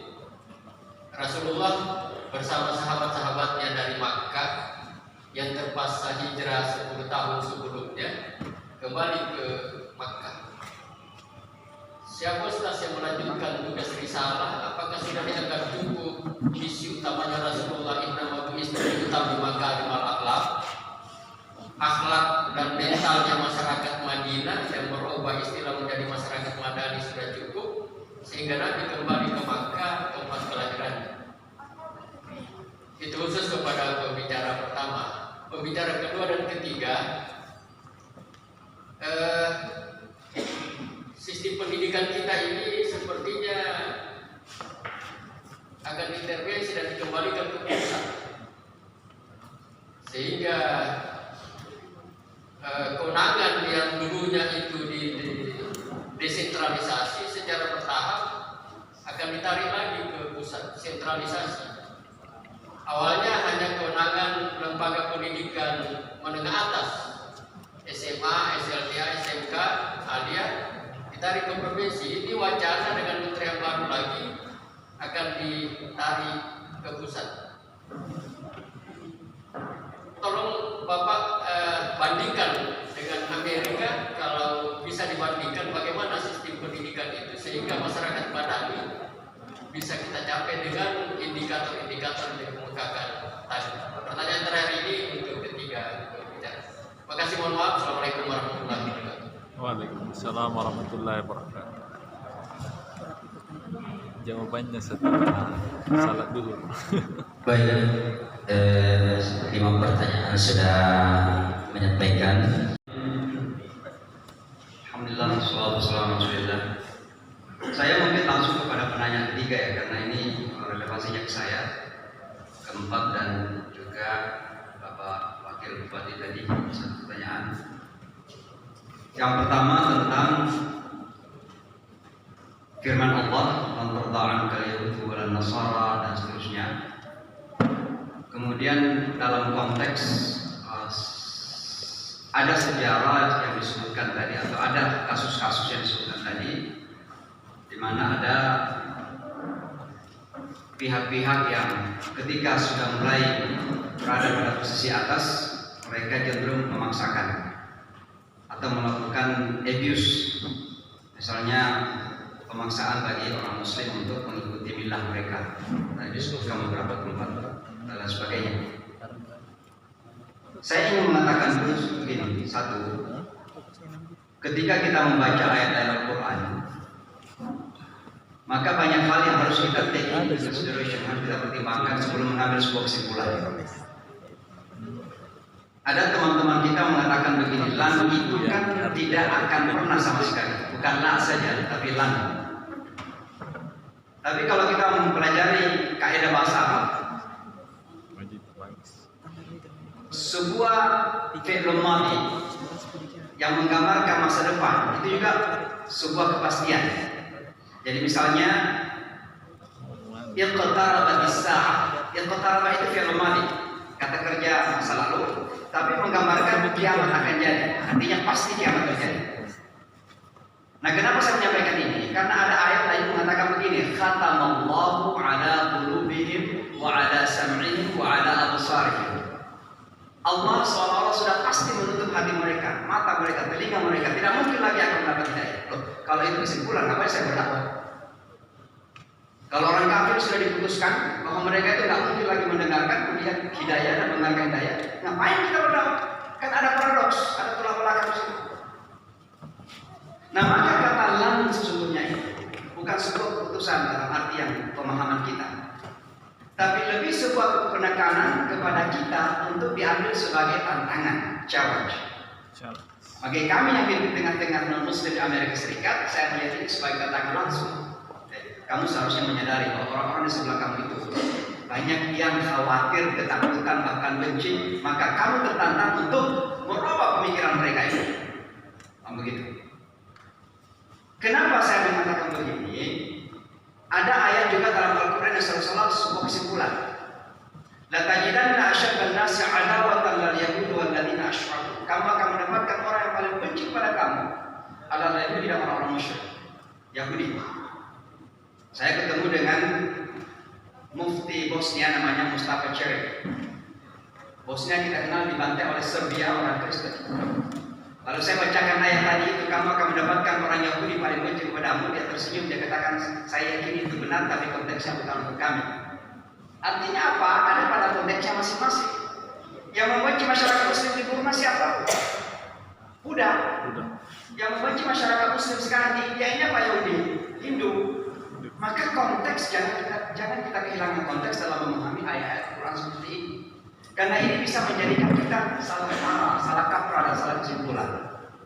Maka kembali kepada ayat tadi itu, saya kira kita tidak meniadakan adanya pihak-pihak tertentu yang melakukan itu. Mohon maaf, sebagaimana juga kita umat Islam ada pihak-pihak tertentu yang melakukan itu. Tapi apakah itu sebuah aturan umum yang harus kita lakukan? Kan tidak demikian. Intinya adalah mari kita memakai kacamata yang berkeadilan dalam memandang semua kelompok manusia. Karena namanya berkeadilan itu tidak ada keadilan Islam atau Kristen atau Yahudi, tapi keadilan universal. Maka dalam Al-Quran semua asma Allah, nama Allah itu yang langsung sebagai kata benda itu adlun, bukan adilun. Allah itu disebut adlun, tapi Allah itu disebut adlun. Karena begitu kita rendahkan keadilan, kita rendahkan Allah sendiri seolah-olah begitu. Tapi kalau Rahman, Rahim kan ada rahmat. Tapi kalau adilun langsung. Allah al-adil. Maka begitu pentingnya namanya berkeadilan dalam melihat segala sesuatu dalam kehidupan kita. Perspektifnya adalah keadilan. Baik. Tentang Pak Nur Aman ya, saya ingin dulu mengingatkan. Nur Kamal ya. Saya ingin dulu mengingatkan bahwa ada beberapa terminologi yang harus kita berhati-hati dalam menyikapinya. Saya sering dipanggil the face of moderate Islam, wajah moderasi Islam. Saya bisa saja bangga,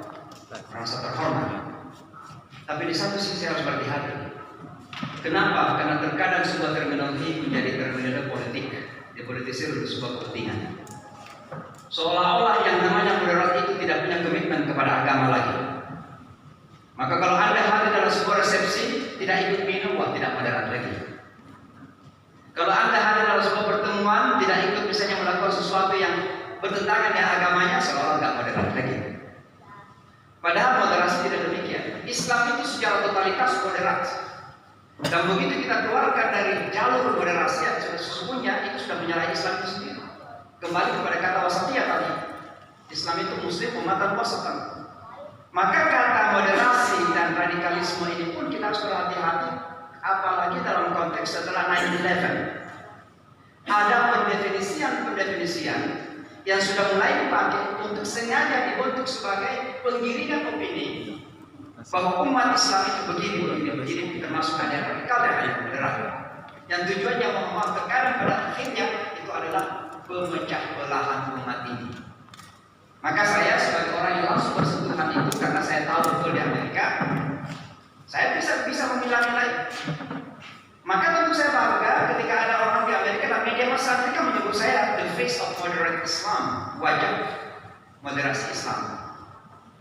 Dan itu mungkin salah satunya kenapa pemerintah kota New York khususnya di Amerika setelah 9/11 saya diminta menjadi wakil komunitas Muslim. Presiden Bush datang ke Garuda pertama kali hanya 2 imam yang diundang, salah satunya saya dari Indonesia, yang kedua dari Afro-American.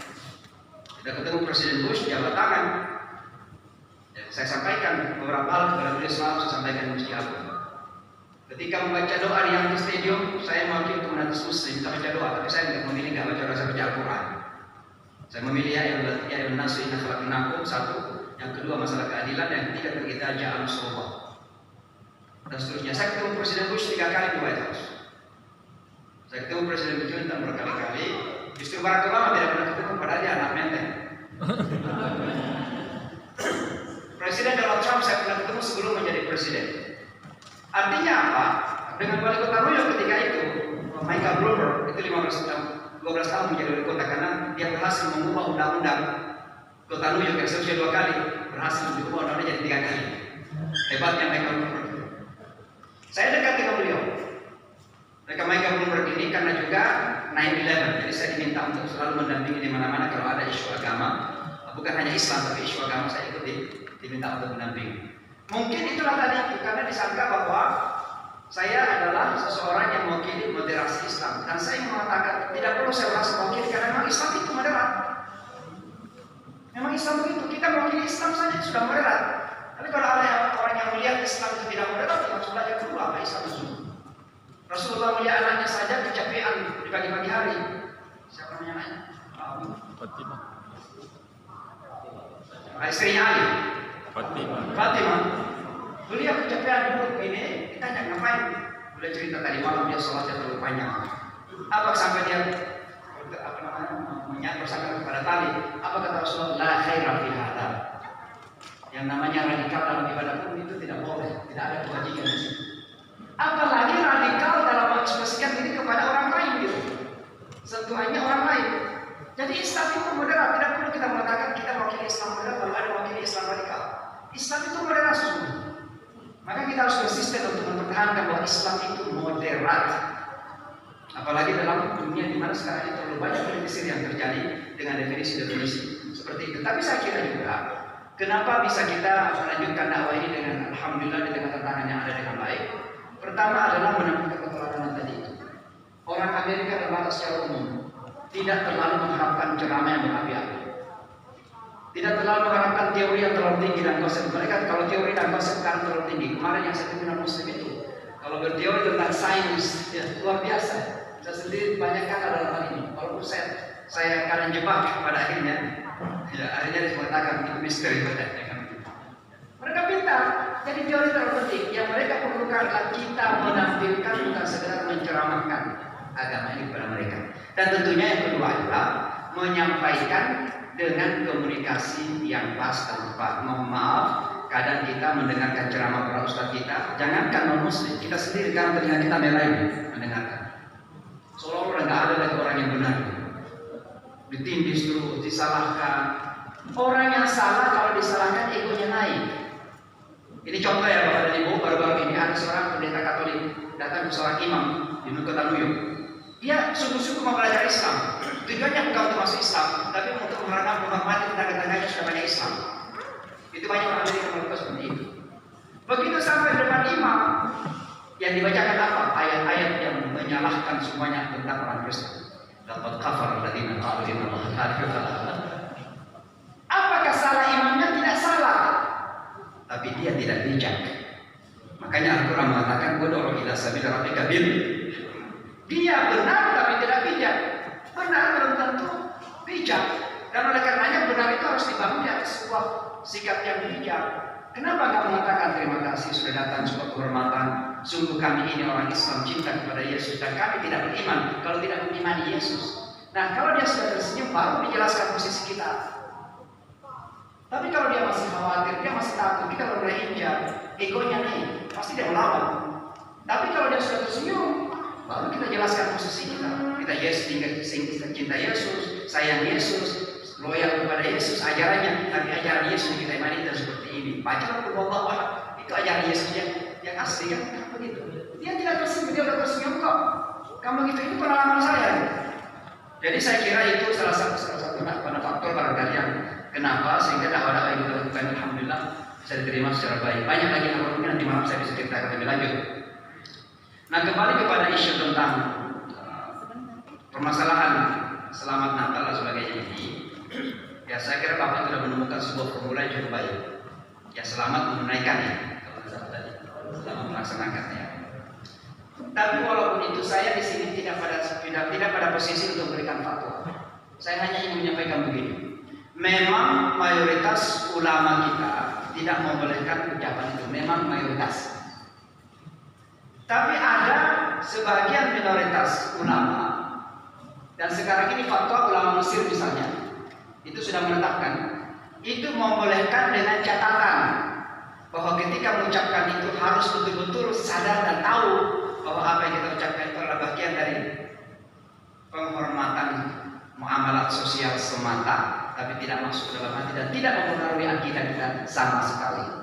Saya memimpin parade Islam di Kota New York, pawai Islam setahunan, saya ketuanya.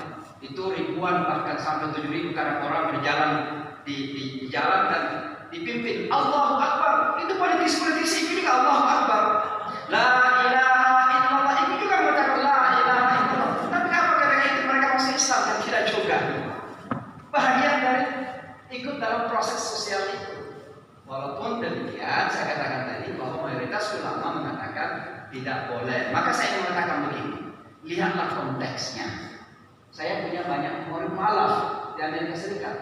Banyak di antara mereka datang kepada saya, katakan imam di mana ibu saya, bapak saya. Kalau saya tidak mengucapkan ini, mereka sudah melihat bahwa Islam itu memisahkan antara anak dan orang tua. Maka mereka semakin benci kepada Islam. Karena darah Islamlah mereka, seolah-olah saya tidak hormat lagi kepada mereka. Nah ini kan saya akan lihat masalah dan mudaratnya di sini. Mana yang ador dan mana yang masalah di sini. Itulah namanya kalkulasi manfaat dan mudarat dalam sebuah keputusan hukum. Maka sering saya mengatakan ucapkan, tapi kan Anda sudah sadar bahwa Anda tidak membenarkan itu. Sekedar basa-basi kepada orang tua untuk mencari simpati, mudah-mudahan itu orang tua mengatakan alangkah hebatnya Islam itu ya. Dia sudah beda agama tapi tetap menghormati ibunya, mencintai ibunya. Kan itu yang kita lakukan. Jadi sekali lagi, mari kita saling menghormati dalam perbedaan pendapat yang ada. Jadi tak perlu kita saling menyalahkan apa yang mengkafirkan hanya karena hal seperti itu. Dan sekali lagi umat kita ini tidak akan pernah seragam pendapatnya sampai hari kiamat pun tidak akan pernah seragam. Yang namanya perbedaan pendapat itu akan ada terus. Dan mudah-mudahan walaupun kita berbeda pendapat, tetap kita bersatu sebagai umat Muhammad Sallallahu Alaihi Wasallam. Karena ada kaum mukram, sama-sama kita cinta Allah Rasulnya, cinta Islam insyaallah walaupun beda dalam pandangan kasus-kasus tertentu. Nah, Bapak Wakil Bupati ini pertanyaan yang sangat sulit, tapi saya kira Fathul Makkah itu ya memang proses. Jadi perjuangan Rasulullah ini kan sebuah rotasi proses yang tidak bisa terbilang-bilang. Jadi mulai sejak diangkatnya ya turun wahyu, kemudian meninggalnya orang-orang terdekat kepada beliau, pressure, kemudian boykot Bani Hashim dan seterusnya, lalu diberangkatkan ke Isra, kemudian hijrah. Itu semua ada proses-proses sejarah yang sebenarnya saling mendukung dengan tujuan terbesar adalah inna fatahna laka fathhan mubina tadi. bahwa pada masanya memang Rasulullah dipersiapkan untuk kembali membuka Mekah di situ. Tapi bukan berarti kembali dan meninggalkan Madinah, karena kenyataannya beliau tetap tinggal di Madinah ketika itu. Hanya Rasulullah SAW mengembalikan beliau ke Mekah untuk mengatakan bahwa ini sebuah kemenangan besar, bahwa Anda belum diusir, sekarang kembali sebagai seorang yang sangat dihormati dan berkuasa. Kalau dihormati dan berkuasa, Anda tidak semena-mena dan kemudian melakukan revenge atau dendam, tapi justru memaafkan. Antum liyawma tulaqa, semua kamu hari ini bebas, tidak ada pemaksaan masuk agama. Padahal ketika itu Rasulullah saja mengatakan, siapa yang tidak masuk agama akan saya penggal lehernya hari ini. Tapi justru beliau mengatakan, semua kamu bebas. Kamu mau pergi ke tempatnya musuh yang silakan, tidak akan diganggu. Masuk Masjidil Haram tidak akan diganggu. Anda tinggal di rumah juga asal tidak mengaku tidak akan diganggu kok. Kamu begitu saja. Yang dibersihkan adalah batu-batu di sekitar Mekah saja, karena itu sudah menjadi rumah tauhid yang ditakut oleh Allah Subhanahu Wa Taala.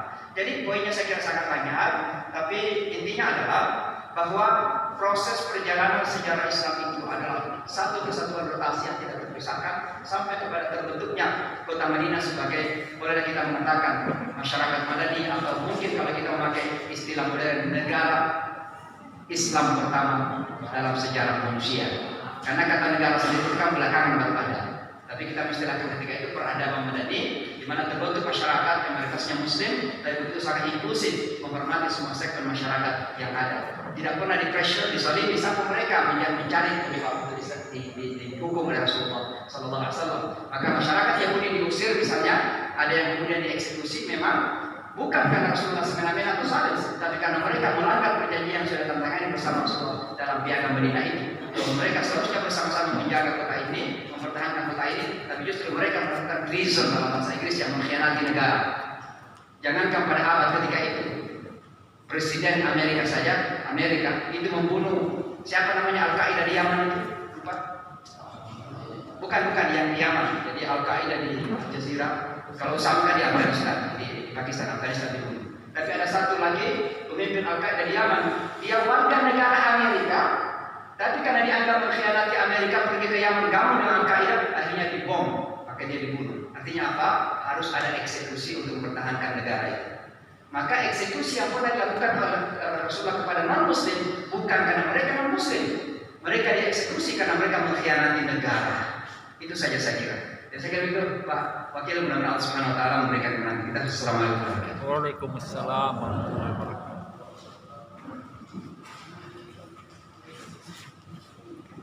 Selanjutnya kami persilakan kepada Bapak Kepala Dinas Pendidikan dan Kebudayaan Kabupaten Brebes.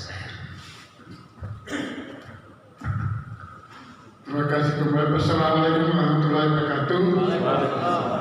Terima kasih atas perhatian dan beberapa saran terkait dengan pemaparan yang kami sampaikan tadi.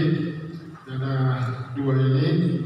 Pertama mengenai bantuan terhadap pembangunan masjid, saya kira itu ranah pemerintah dan insyaallah Dinas Pendidikan selaku pembantu Bupati akan menyampaikan hal ini dalam hal pembangunan masjid maupun penyediaan air bersih di sekolah.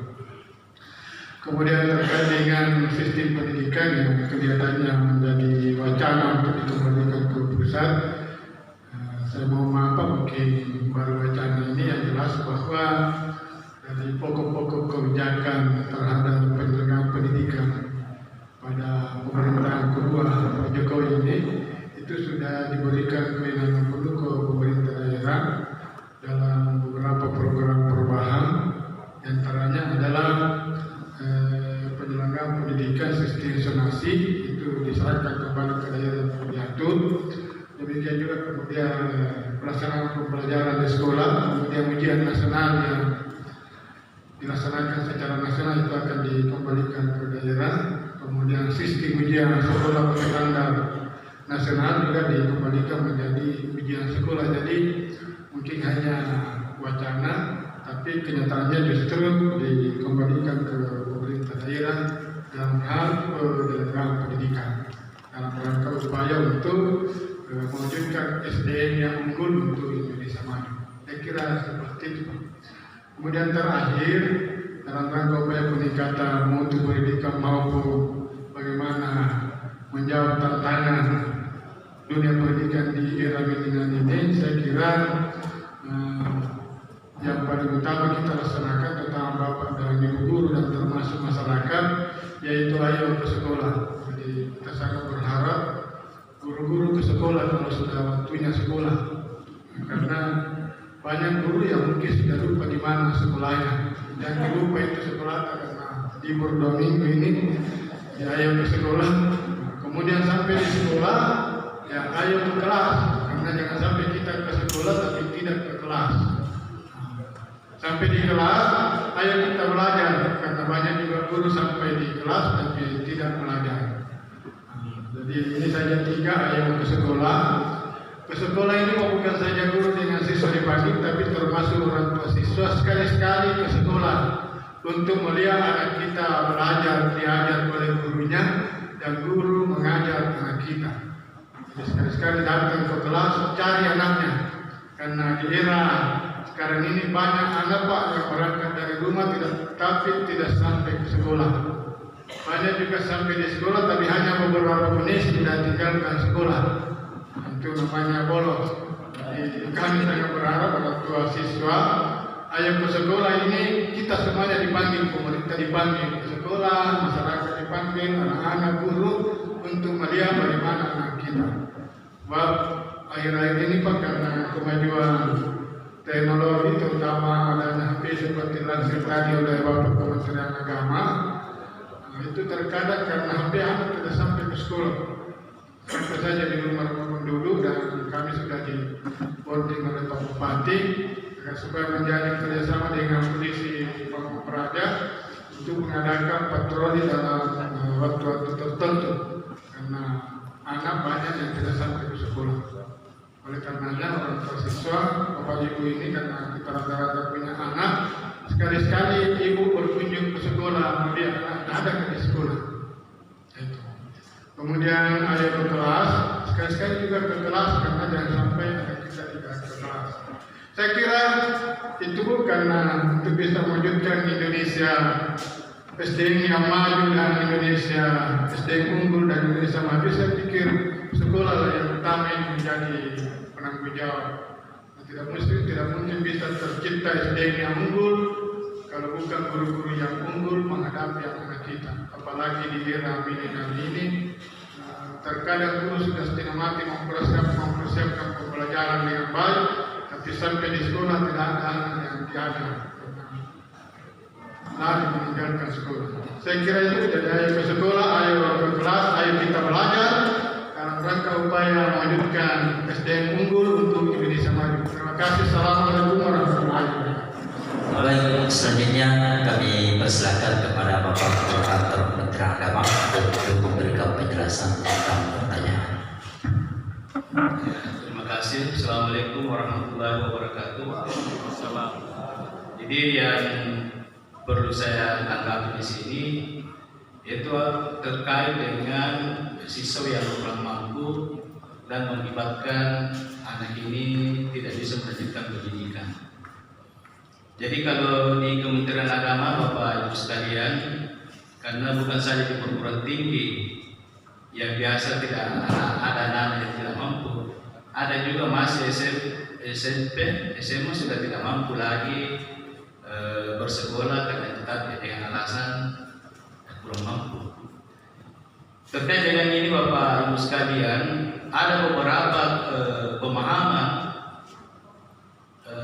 guru atau kepala madrasah atau pemangku kebijakan terkait dengan anak yang kurang mampu ini. Yang pertama ada kebijakan pemerintah terkait dengan siswa kurang mampu. Ya, siswa kurang mampu ini Bapak Ibu sekalian, dia biasa datang secara melalui dia ikuti apa sih yang dibelanjakan anak ini setelah diberikan beasiswa atau bantuan kurang mampu. Banyak yang saya dengar dan memang saya langsung tanya, ada beberapa kepala madrasah kalau tahu bahwa beasiswa atau pemberian bantuan kurang mampu terhadap siswa ini, dia hentikan bila mana mengetahui bahwa itu hanya dibelikan dengan beras, dibelikan dengan ikan. Dia maunya itu bantuan itu diberikan dengan buku yang yang terkait langsung dengan pendidikan. Jadi pernah suatu ketika saya panggil keseluruhan ini di Kementerian Agama terkait dengan pendidikan itu, bahwa beasiswa terhadap kurang mampu itu harus diberikan kepada memang anak yang kurang mampu. Ada pun dia belikan beras, dia bayar hutang karena tadi itu tidak masalah, karena anak-anak juga tidak mampu belajar, tidak mampu bersekolah kalau dia tidak makan. Betul Bapak Ibu ini. Jadi yang tidak terkait langsung misalnya makan, kemudian bayar hutang karena beli beras, itu juga sudah bahagian dari bantuan pemerintah terhadap anak-anak ini untuk melanjutkan pendidikan. Nah, biasa tidak diberikan. Oh, itu hanya dibayarkan hutang, dibayarkan saya beras, tidak usah, nanti tahun depan tidak usah dikasih.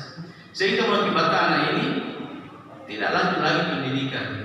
Ini satu Bapak Ibu sekalian. Jadi menurut saya sebagai kepala kantor di Kementerian Agama, saya sampaikan berikanlah anak-anak itu sesuai dengan bantuan pemerintah. Tidak usah lagi diatur itu kamu harus beli buku, kamu harus beli sepatu, kamu beli. Kalau anak-anak pergi bersekolah tidak pakai sepatu itu bisa saja. Tapi kalau anak-anak kelaparan mau disuruh beli pendidikan tidak bisa.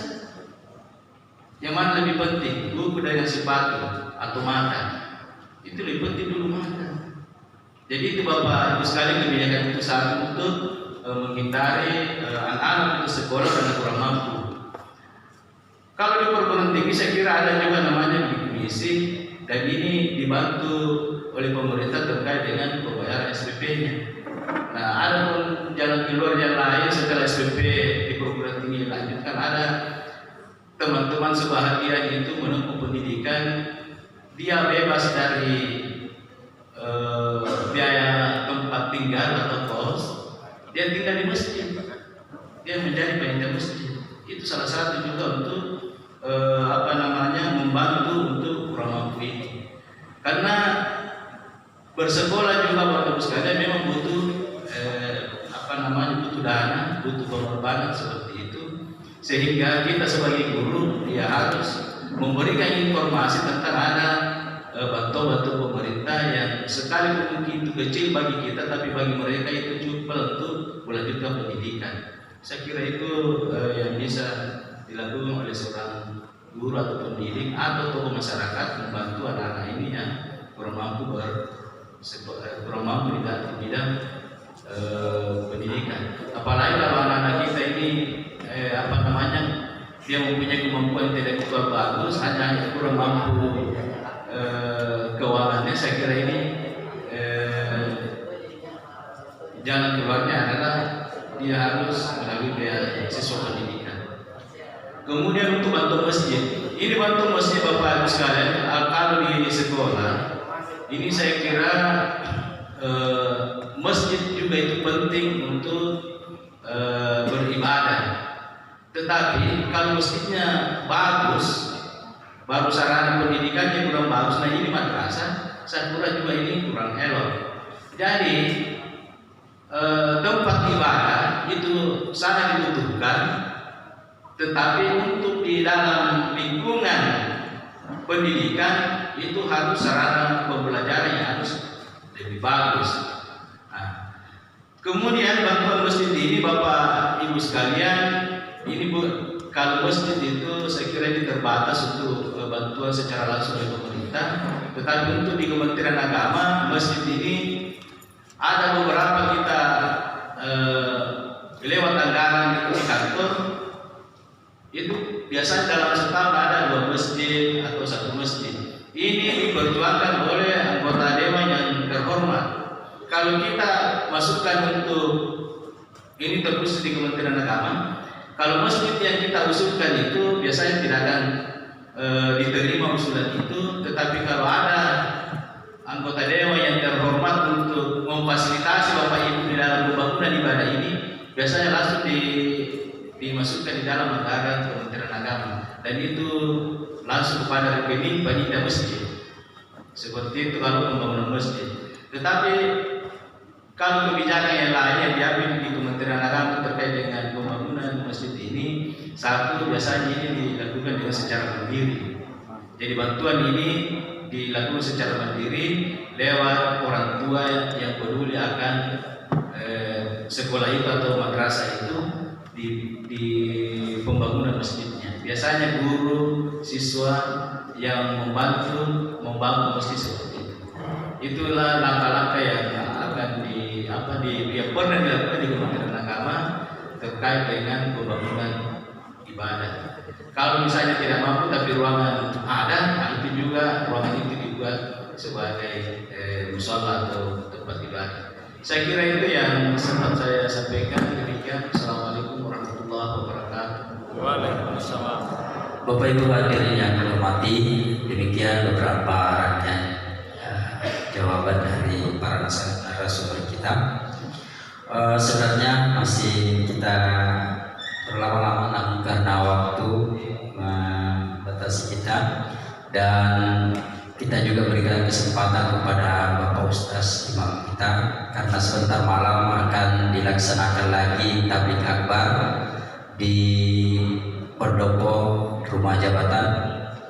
Jadi bisa kita lanjut kembali sebentar setelah salat isya malam hari.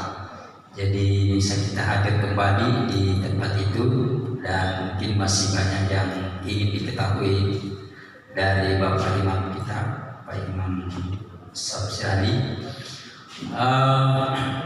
Selanjutnya atas perhatian Bapak dan Ibu sekalian, kita ajukan saja panelis kita pada hari ini dengan bersama-sama mengucapkan lafaz hamdalah. Wabillahi taufiq wal hidayah. Wassalamualaikum warahmatullahi wabarakatuh.